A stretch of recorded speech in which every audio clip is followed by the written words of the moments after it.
Hey guys! Welcome back to my channel! Today, samahan nyo naman kami sa episode 5 ng aming North Luzon road trip. So, after namin mag-enjoy sa 4x4 ng Pawaisan Dunes, ay bibiyay naman tayo papuntang Pagudpud. Pupuntahan natin ang pinaka-Boracay ng Ilocos Norte na kung tawagin ay Blue Lagoon.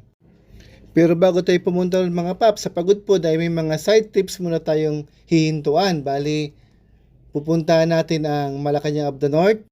At hihinto rin tayo sa isang military park ng mga Marines na kung tawagin ay Camp Cape Buedur. Tara mga paps, simulan na natin. Unang stop ay ang Malacanang of the North.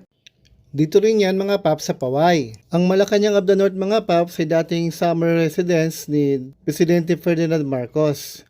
Magandang bahay na to mga paps, parang pinaghalong Spanish at Ilocano architecture. At dito ay matatanaw nyo rin yung Pawai Lake na sobrang relaxing. Pwede nga pala mag-museum tour dito kasi nakadisplay ang mga memorabilia ng Marcos era.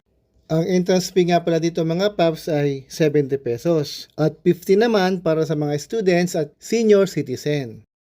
Pangalawang stop mga paps bago magpagudpod ay ang Camp Cape Buedur.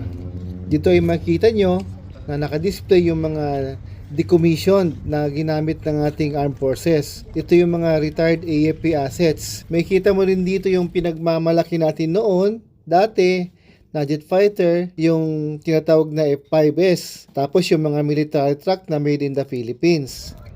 Wala nga palang bayad dito mga paps pagpasok dito. Pero kailangan mo lang magparehistro doon sa sundalo na nakabantay sa gate.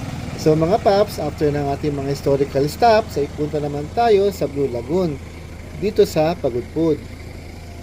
Ang Blue Lagoon mga paps ay kilala bilang Boracay ng Ilocos Norte dahil sa magandang mga beaches nito, magandang buhangin at ang clear blue water. Dito kayo pwede ka mag-relax, mag-swimming o mag-try ng water activities tulad ng banana boat ride. Yun nga lang mga paps, nakakalungkot pang sabihin ay napabayaan na itong lugar na to. Pero kahit na napabayaan mga paps ay napakaganda pa rin niyang puntahan. So ayun guys, ang aming North Luzon trip mula Pawai hanggang Pagudpud.